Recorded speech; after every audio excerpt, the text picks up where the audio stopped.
ती मायबोली.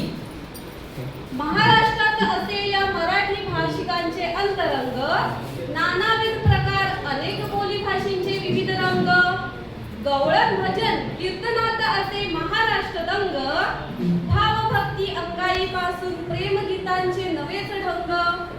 अभिमानी आमची माय मराठी माय बोली, लवंगी मिरची वाणी खणखणीत कोल्हापुरी. माका तुका म्हणते गोड रसाळ मालवणी, साताऱ्याचा ग्रामीण ठसका लईच भारी.